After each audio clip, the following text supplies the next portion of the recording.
Hello Internet, my name is Corey and welcome to episode 2 of Roll Reveal. And this is going to be a very short episode because I keep managing to sacrifice some frames to the film gods. I have no idea what's going on with my film back, but something's messed up. Even in that previous episode of Roll Reveal, I talked about my accidental exposure, meaning the film was not advancing properly and I shot two photos on top of each other. I haven't had that happen again, but I'm having a lot of light leaks, which is a simple fix. I just got to get the light seals replaced. I could do that myself, but I'm also scared to ruin my baby, so I'm going to probably sun it in at some point. But to give you an idea what I'm talking about here, this first shot on the roll is massive light leaks. Some people like that. Some people will pay top dollar to put that filter on their digital images. Not really one of those people. Sometimes it can kind of add to the artiness of it. Yes, it's film, that's part of it, but it's one of those things where it shouldn't be happening, and it's kind of annoying for it to continuously happen over and over and over again. So let's get a full res coming in so we can really see these light leaks.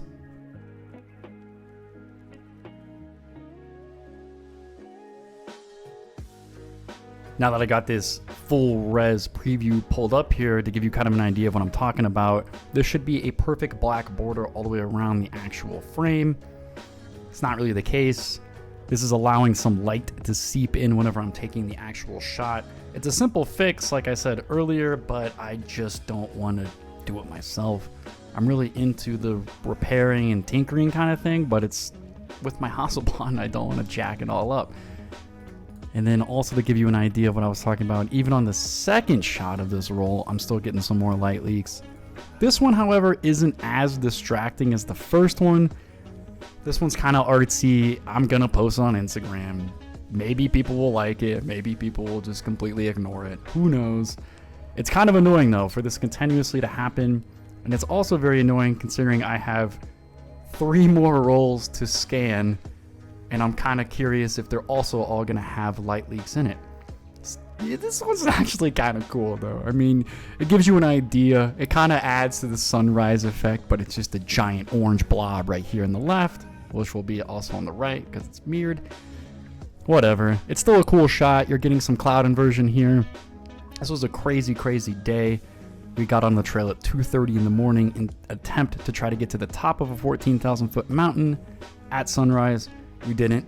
We only got about 13,000, but it's still a really cool kind of perspective.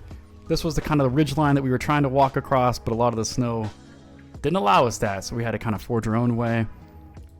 Let's take a look at the third shot here also. No light leak, so that's a good thing, but it's not as artsy though, right?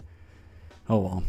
It was pretty troublesome trying to get the exposure on this as well because the sun is moving so much faster when you're at elevation versus being actually at the bottom. You can actually also see the shadows from the mountains, which was a pretty trippy thing to see from that high up. I think I was just trying to get a shot of this cloud inversion here, which is something I've been trying to shoot forever on the Hasselblad. I'm going to get it one day though. It's going to happen. Cloud inversion, this kind of plateau down here. I'm not really sure what my framing was going for here, but it's still a kind of cool shot. I think the best one off of these 3 so far is it's the light leaked one. Of course it is, but whatever. I'm gonna get a full res scan of this one coming up here. Boom.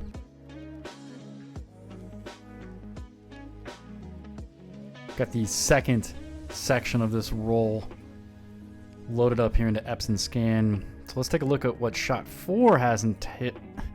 No light leaks, I guess that's a good thing, but I don't know what I'm going with this composition here. This was about a month ago, so I'm trying to remember what I was thinking at the time.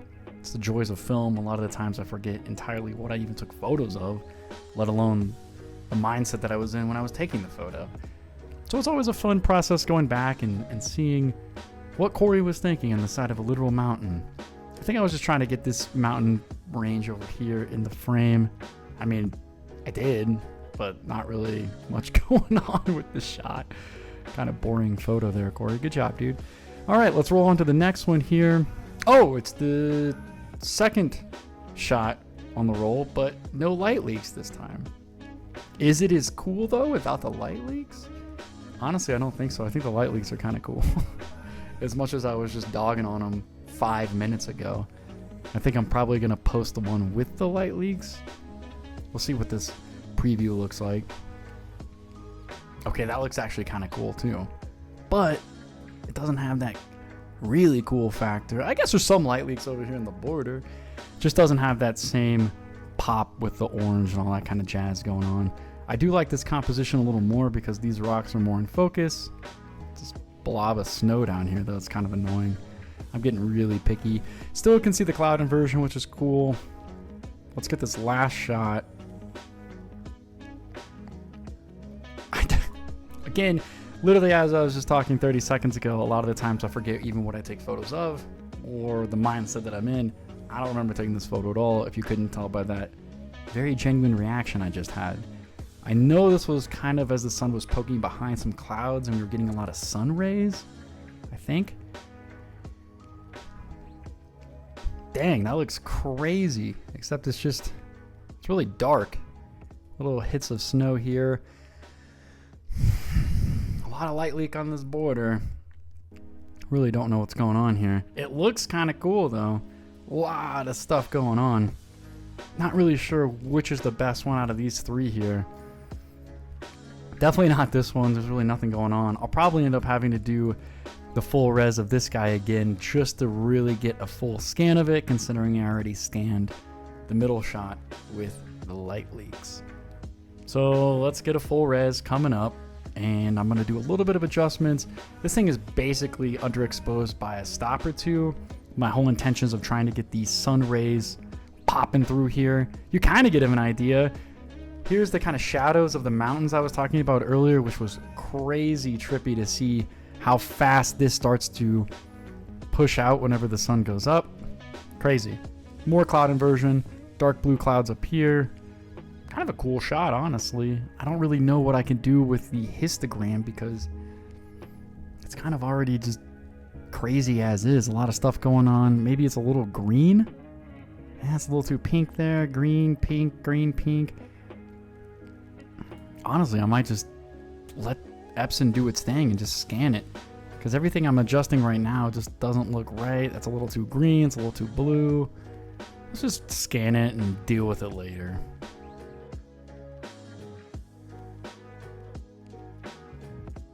As I mentioned earlier in this episode, this was the part of the roll where I donated a few frames to the film gods. I really don't know what was going on here.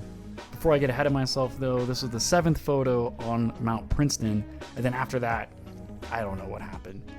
This was the shot where I was talking about where all the sun rays were popping through the clouds and on top of the peaks here. I butchered the exposure per usual, and so you don't really get any idea what I'm talking about. Even if I go in and try to salvage it in the curves here, it's going to look terrible because it's just bad exposure on my part. That's how it goes sometimes. And then here's another second terrible shot of a portrait. Again, my friend Kenneth in the sand dunes. It was belligerently hot, so we were just sitting at our campsite waiting for the sun to set to actually go hike on the dunes. And of course, I'm just trying to shoot a bunch of rolls here. It's terrible. There's a black van as backdrop. There's a random tent from another campsite in there. I really don't know what I was doing. I think we were just bored trying to take a bunch of photos. Yeah, whatever. Neither of these are very good, so let's see what the last one looks like. I'm telling you, I don't know what's going on. I really am kind of starting to sweat now because I have 3 other rolls I need to scan. And if they're anything like this one, I'm going to be losing a lot of shots to just my film camera jacking up. This is a beautiful composition of the trunk. There's a cooler and terrible. And then here's another shot. I think I was just playing around with doing some portraits because the roll was not advancing properly. Everything was jacked up. More light leaks, more crap, terrible composition. Really, really good job on this roll. I think I did a really, really, really good job. I know. That was a very weird episode of Roll Reveal, and it was also a very weird roll to even shoot. I'm kind of worried, though, with the next 3 rolls that I have to scan from the Tetons, Great Sand Dunes, and another 14er that I just did a few days ago. I really hope I have less light leaks and more great shots. I guess that's just part of film. Maybe I should start shooting more digital. I don't know. I really don't. But if this is something you guys are enjoying, obviously subscribe, leave a comment. All the support that you guys have given me so far has been outstanding. I'm loving every second of it. I've got, again, 3 more rolls to scan, which means 3 more episodes of Roll Reveal to edit. I'm already so behind on these. Until next time, though,